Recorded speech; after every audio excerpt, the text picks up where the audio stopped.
Hi friends, this is your pal Scott Garibay, and today we're going to talk about Dungeons and Dragons, and we're going to talk about the remove within the remove. All right, so I was listening to Sean Merwin and Teo Sabadia. These guys are two of my favorite D&D commentators. They're absolutely fantastic, and they have their own show called Mastering Dungeons, which is fantastic. It's brilliant.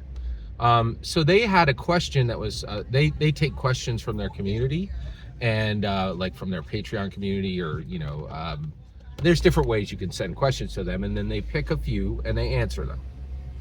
Great model. And they pick the best these kind of really interesting questions, right?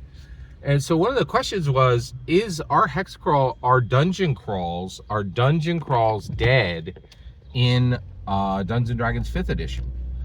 And I was like, whoa, that's a really good question. And then they answered it, and I think they came to the same supposition I'm going to, which the answer is yes. Dungeon crawls are very much dead. In now they gave the normal blah blah blah answer. You can still do dungeon crawls, and blah, you just have to do this, and this. But the reality is you have to bend over backwards to do a dungeon crawl in Dungeons and Dragons 5th edition. It is not configured to do a dungeon crawl. You're like, wait, what? How? And that's why we're talking about the remove within the remove. Okay, this is we're in pretty deep territory. Wait a second, Scott. You're saying it's not easy to run a dungeon crawl with Dungeons and Dragons? Yeah, Dungeons and Dragons 5th edition is not configured for dungeon crawls. And so the question actually addressed this. They're like, hey, I think it's hard to do a dungeon crawl today in 5th edition. And the reason why is, dungeon crawls are resource management. Do you have a number of torches? Do you have enough hit points left? Do you have, and then also, is your armor broken? Is your weapon still good, right? Like, did you come across a rust monster and now you don't have a sword? How are you going to fight in a dungeon if you don't have a sword? Right, and is your armor all banged up and now you don't have enough armor to get through? So it's supposed to be about resource management, but it's not. First of all, there is no armor damage in Dungeons and Dragons 5th edition. Everybody and his sister's got dark vision now, and if you don't, you just get goggles of dark vision. You get a minor magic item that'll give you dark vision. And then also, with a long or short rest, all your hit points are back almost immediately. There's absolutely no, and the game has completely rejected resource attrition. This resource attrition. They're like, dude, we don't care if you got enough arrows, right? Like, nobody's counting arrows. This isn't supposed to be like a tax form, like saying, just tracking your hit points, tracking your torches, tracking your rations. Like, nobody cares. This is not fun, right? And so dungeon crawls died a long time ago, and you want me to prove it to you? Like, actually, I guess I can't prove it to you. This is just my humble opinion. Let me give you a receipt. All right, let me give you a receipt. Here's my receipt for dungeon crawls are hecka dead in 5th edition. There's only one. There's like no less than 20 or 30 adventures now.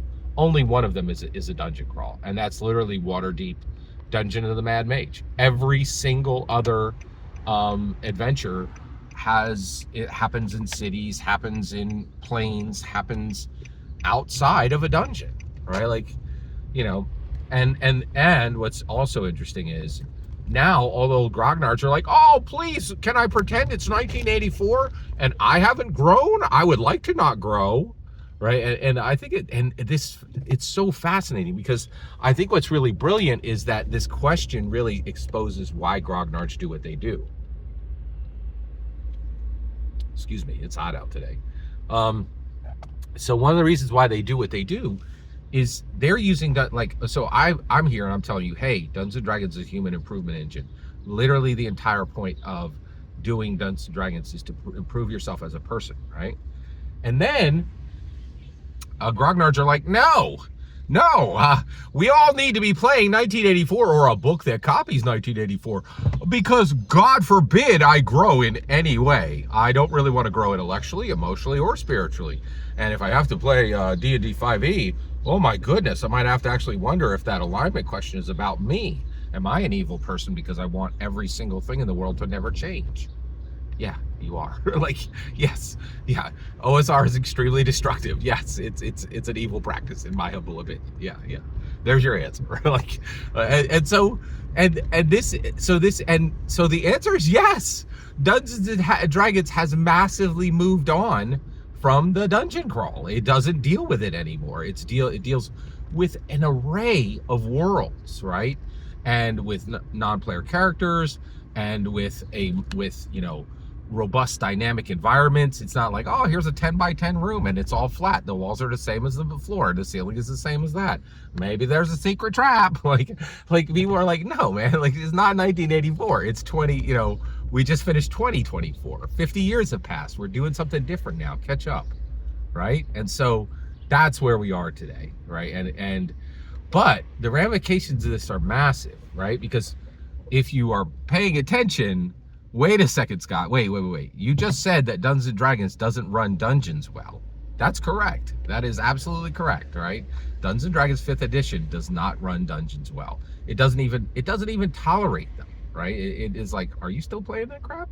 Right? It does nothing to equip you to run a dungeon crawl, right? But wait, Scott. Didn't we talk earlier about a dragon problem? Like, actually, just so you're aware, Dungeons and Dragons did this study about 10 years ago, maybe 15. And they're like, the name of our game is Dungeons and Dragons, but people are like, dragons never show up. And that's absolutely true. You bring an adult dragon, God forbid an ancient dragon. You bring an adult dragon against almost any party, one or all of them are going to die, right? So dungeon masters are really very hesitant to ever introduce a dragon. So wait, Scott, does that mean that Dungeons and Dragons doesn't have any dungeons or dragons in it? Not much, right? Like, they're mentioned, they're seen briefly. So wait, Scott, what does that mean? And that's an interesting question. And we're going to dig into that further into a future video. That we now realize Dungeons and Dragons really doesn't deal with dungeons or dragons much at all. So what is it doing? That's an interesting question. Every single word you just heard in this video is my humble opinion. The important part is when I get to hear your humble opinion, when you get in the comments and send your traffic. Please consider subscribing and have a fetch millennium.